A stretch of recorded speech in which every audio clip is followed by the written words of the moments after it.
Hello everyone, कैसे हो आप सब। उम्मीद करती हूँ आप सब खैरियत से होंगे। तो आज हम जो सीखने वाले हैं वो वर्ल्ड पैड को सीखने वाले हैं। कंप्यूटर में वर्ल्ड पैड को किस तरीके से यूज़ किया जाता है, तो एक ही वीडियो में हम सब कुछ पूरी तरीके से डिटेल में सीखते हैं। ओके, तो वीडियो को एंड तक ज़रूर देखिए क्योंकि एक ही वीडियो होंगे, उसमें में हम सब कुछ कवर कर लेंगे।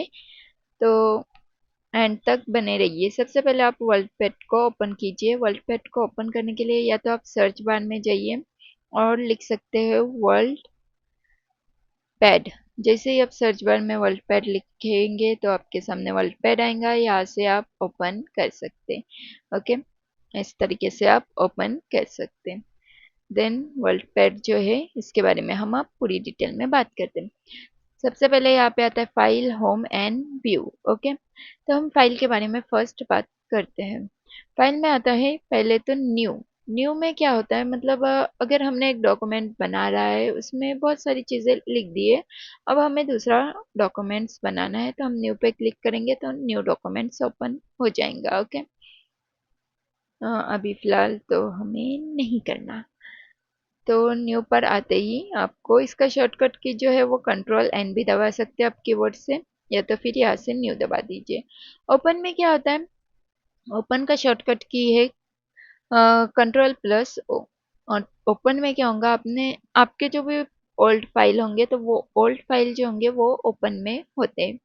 अब हम उसे क्लिक करते हैं ओपन में, तो यहाँ पे आपके जो भी ओल्ड फाइल होंगे वो आपको मिल जाएंगे। आप उन्हें सिलेक्ट कीजिए या तो एडिटिंग वगैरह कीजिए, जो भी। जैसे ये वाली फाइल हमें चाहिए, देन क्लिक एंड ओपन कीजिए, वो वाली फाइल आपकी ओपन हो जाएंगी। ओके, देन नेक्स्ट है save as and save. Save as कब यूज़ होता है, सेव एज सपोज हमने एक डॉक्यूमेंट रेडी कर दिया, उसमें राइटिंग वगैरह कर लिया है, तो उसे फर्स्ट टाइम जब हम सेव करेंगे तो उसे सेव एज में करेंगे। और सेव एज में उस फाइल को हम सेव करने के लिए हमें जो है दिस पीसी में हमें लोकेशन देनी होगी कि हम किस वाले इसमें हमारे फाइल को जो है वो सेव करना चाहते हैं, किस फोल्डर में हमारे फाइल को सेव करना चाहते हैं, वो हम सिलेक्ट करके सेव कर सकते हैं। ओके, एंड नेक्स्ट बात करते हैं हम सेव के बारे में। सेव क्या होता है, जैसे सपोज हमारे ऑलरेडी ओपन फाइल में एक डॉक्यूमेंट पड़ा हुआ है, उसे हम ओपन करते हैं और उसमें कुछ भी एडिटिंग वगैरह करते हैं तो उसे हम सेव कर लेंगे। ओके, तो वो सेव हो जाएंगे। तो उसके लिए सेव के लिए जो शॉर्टकट की है वो कंट्रोल एस है। देन नेक्स्ट आता है प्रिंट। कंट्रोल प्लस पी इसका शॉर्टकट है, कीबोर्ड से आप दबा सकते हैं या पे प्रिंट भी कर सकते हैं। जो आपने डॉक्यूमेंट रेडी किया है उसकी प्रिंट निकाल सकते हैं। सेंड इन ईमेल, आप ईमेल के थ्रू जो है वो डॉक्यूमेंट्स को सेंड कर सकते हैं। अबाउट अगर आप चाहे तो पढ़ सकते हैं, एग्जिट पे क्लिक करते ही आप एग्जिट हो जाएंगे। ओके, देन नेक्स्ट आता है होम एंड व्यू। हाँ, हम पहले व्यू के बारे में बात करते हैं। व्यू में क्या है, जूम इन। जूम इन पे अब जैसे ही क्लिक करेंगे देख सकते हैं बड़ा होता जाएगा, और जूम आउट कम से कम होता जाएगा। ओके, ये रूलर है। रूलर क्या है, ये जो दिख रहा है आपको रूलर, ये होता है। जैसे आप अनचेक करोगे ये गायब हो जाएगा, चेक बॉक्स पे क्लिक करोगे तो आ जाएगा। नेक्स्ट है स्टेटस बार। स्टेटस बार क्या है, ये जो आप देख रहे हैं ये स्टेटस बार है। ओके, जैसे ही आप अनचेक करोगे तो आप देख सकते हो वो स्टेटस बार गायब हो गया है। ठीक है, अब आता है मेजर यूनिट। मेजर यूनिट में क्या आता है, इंचेस। जैसे ये रूलर है, इसे इंचेस में आप चाहे तो कर सकते हैं, सेंटीमीटर में चाहे तो कर सकते हैं, या तो अगर आप चाहो तो इसे पॉइंट में कर सकते हैं। ओके, फिलहाल के लिए हम क्या करते हैं, इंचेस में रहने देते हैं। देन नेक्स्ट हम आते हैं अब होम पे। होम में हमारे सारे जो टॉपिक्स है उसे हम क्लियर करना होगा। तो सबसे पहले हम क्या करते हैं, हम अ, एक पैराग्राफ यहाँ पे मैं पेस्ट करती हूँ।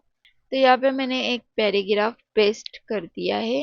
ओके, तो हम यहाँ पे आते हैं पहले paste, cut and copy.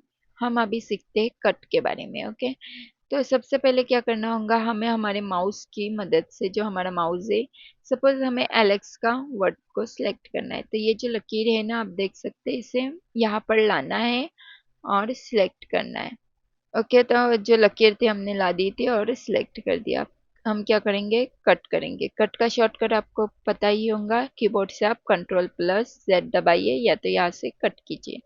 Cut करते ही जो आपने सिलेक्ट किया था वर्ड वो कट हो गया है। अब क्या करेंगे, हमें इसे पेस्ट करना है। तो पेस्ट करने के लिए आप क्या करेंगे, यहाँ पे पेस्ट पे क्लिक कीजिए या तो कीबोर्ड पे Ctrl+V पे क्लिक कीजिए। जैसे आप पेस्ट पे आएंगे, पेस्ट पे आप क्लिक करेंगे तो देखिए ये जो एलेक्स लिखा हुआ कट हो गया था वो वापस से अगेन आ गया। ठीक है, तो आपको कट एंड पेस्ट समझ में आ गया है। किसी भी चीज़ को कट कीजिए और वो वापस से लाने के लिए पेस्ट पे क्लिक कीजिए, Ctrl+V या तो शॉर्टकट की दबा सकते हैं आप। अगेन हम क्या करते हैं, एलेक्स को सिलेक्ट करते हैं और कॉपी के बारे में सीखते हैं। इसका शॉर्टकट की आप कीबोर्ड से क्या दबा सकते हैं, Ctrl+C या तो फिर यहाँ से आप कॉपी पे क्लिक कीजिए। कॉपी पे क्लिक किया तो देखो हमने जैसे कट पे क्लिक किया था तो एक कट हो गया था, बट कॉपी पे क्लिक किया तो ये ऑलरेडी हो गया, बट इसका एक कॉपी बन गया। अब इसका जो कॉपी बन गया है उसे हम यहाँ पर आपको पेस्ट करके बताते हैं। ओके, अब हमने जो एलेक्स है वो उसे क्या किया था, कॉपी किया था। अब अगेन हम पेस्ट पे आएंगे तो देखो यहाँ पे एलेक्स जो है वो पेस्ट हो गया है लिखा हुआ। यहाँ पर आएंगे और पेस्ट पे क्लिक करेंगे तो देखिए यहाँ पे आ गया। सपोज हमें कोई चीज़ कॉपी किए और दूसरे तीसरे लाइन में उसे पेस्ट करना है तो हम इस तरीके से पेस्ट कर सकते हैं। उम्मीद करती हूँ आपको इतना सब कुछ समझ में आ गया होगा। अब आते हैं हम सबसे पहले क्या करते हैं, हम हमारी पहली लाइन जो लिखी हुई है उसको सिलेक्ट करते हैं। उसका फॉन्ट की जो साइज है, जो ये हमारा लिखा हुआ है उसकी साइज को हम बढ़ाते हैं। ठीक है, तो हमने 24 किए, 24 कुछ ज़्यादा हो जाता है, 20 कर देते हैं हम। ठीक है, तो देखो आप फॉन्ट की साइज बड़ी हो गई, जबकि वो तो इतना इन्हीं फॉन्ट के हिसाब से था, बट हमने उसे सिलेक्ट करके उसकी साइज बड़ी कर दी। अब हम क्या करेंगे, फॉन्ट की जो स्टाइल है वो चेंज करेंगे। यहाँ पे आपको बहुत सारे ढेरों स्टाइल मिलेंगे, आप देख सकते हैं बहुत सारे स्टाइल मिलेंगे। आपको जो पसंद आए आप उसे सिलेक्ट कीजिए। ओके, अब आपको फ़ॉन्ट की साइज और स्टाइल चेंज करना भी आ गया। अब क्या करते हैं, हम जो लिखा हुआ है उसे बोल्ड करना सीखते हैं। अब जो देख सकते हैं आप लिखा हुआ हमने सिलेक्ट किया है वो बोल्ड नहीं है, बट जैसे ही हम बोल्ड पे जाके क्लिक करेंगे तो इसमें आपको बोल्ड लिखा हुआ आएगा। जैसे ही अनचेक करते तो बोल्ड लिखा हुआ गायब होता है और जैसे ही क्लिक करेंगे तो बोल्ड में आ जाएगा। ओके, अब जो हमने लिखा है उसे इटैलिक में कन्वर्ट करना है, जैसे थोड़ा तिरछा होता है ना वैसे करने के लिए हम सेकेंड वाला जो इटैलिक लिखा हुआ है उस पर क्लिक करेंगे तो आप देख सकते हैं चेंजेस आ गया, थोड़ा सा इटैलिक फॉर्म में आ गया। देन अंडरलाइन में क्या, जैसे क्लिक करेंगे तो नीचे ये लाइन आ जाएंगी। अब ये वाला जो ऑप्शन है इसके लिए हम एक नीचे एग्जाम्पल लेते हैं। ओके, सपोज हम कहीं पे भी शॉपिंग कर रहे होते हैं तो उसमें हमें लिखा होता है, जैसे कि अमेज़न, फ्लिपकार्ट या तो मीशो वगैरह पे शॉपिंग करते हैं हम, तो उसमें क्या होता है, सबसे पहले तो मैं इसकी साइज़ आपको बढ़ा कर दिखाती हूँ ताकि आपको समझने में आसानी हो जाए। ठीक है, तो आप देख सकते हैं मैंने इनकी साइज़ बढ़ा कर दी है। अब क्या होता है, अमेज़न वगैरह पे हम शॉपिंग करते हैं तो उसमें क्या होता है, जैसे कोई चीज़ 55 की है तो उसे कट करके 45 लिखा होता है, तो ये कट करने के लिए यूज़ किया जाता है। जैसे ये 45 की थी, 55 की थी, बट वो 45 में अब मिल रही है। ओके, तो ये जो कट करने का ऑप्शन है वो आपको समझ में आ गया होगा।